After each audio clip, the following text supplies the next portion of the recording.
சொல்லுங்க. தமிழகத்துல பாத்தீங்கன்னா போதை கலாச்சாரம் அதிகமாயிடுச்சு. இதை பத்தி உங்களோட கருத்து என்ன?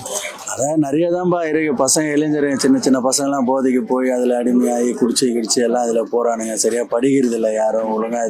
இது கிடையாது யாரும் ஒன்றும். போதை கலாச்சாரம் அதிகமானதுனால பொதுமக்களுக்கு எதனா இடையூறு வருது? ஆமாம், அதான் பொதுமக்களுக்கு தான் இடையூறு தான் வருது. பொதுமக்கள் அதான் பசங்க இப்போ அடிச்சுட்டு கெஞ்சா அடிச்சுட்டு குடிச்சிட்டு பொதுமக்கள் போகிற இடத்துல இது பண்ணிக்கிட்டு வழிப்பறி பண்ணிக்கிட்டு தானே எல்லாமே அதான் நடக்கிறது தானே. அது வேற ஒன்றும் இல்லை, நடக்கிறது தானே இருக்கு. இந்த சூழ்நிலையில தமிழக அரசு இதை தடுக்க எந்த நடவடிக்கையும் எடுக்கலையா, இல்ல அவங்க எடுக்கிற நடவடிக்கைகள்லாம் சரியில்லையா? நடவடிக்கை எடுக்கிறதுலாம் இல்லைப்பா, எல்லாம் எடுத்துட்டு தான்ப்பா இருக்கிறாங்க. அதுதான் பசங்களா பார்த்து அவனுங்களா திருந்துட்டாங்கன்னா நல்லதுப்பா. நடவடிக்கை எடுத்துட்டு தான் இருக்கிறாங்க, சட்டம் போட்டுட்டு தான் இருக்கிறாங்க, எல்லாம் பண்ணிட்டு தான் இருக்கிறாங்க. அது செய்யறது பசங்க செஞ்சுட்டு தான் இருக்கிறாங்க. ஒன்று விற்கிறவன் திருந்திடணும், ஒன்று பிடிக்கிறவன் திருந்திடணும்.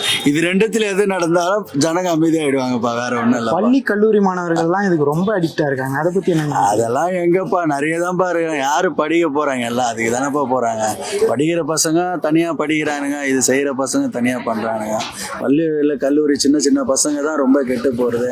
அவனுங்களா பார்த்து அவனுங்களா திருந்திட்டானுங்கன்னா நல்வழியில நடந்து அவனுங்களுக்கு நல்ல வாழ்க்கை கிடைக்கும், நல்ல இதெல்லாம் பண்ணலாம். இது அவங்க திருந்தாம அப்படின்னா அவங்களோட வாழ்க்கை அவங்களே அழிச்சுக்கிறாங்க. வேற என்ன பண்ண முடியும்?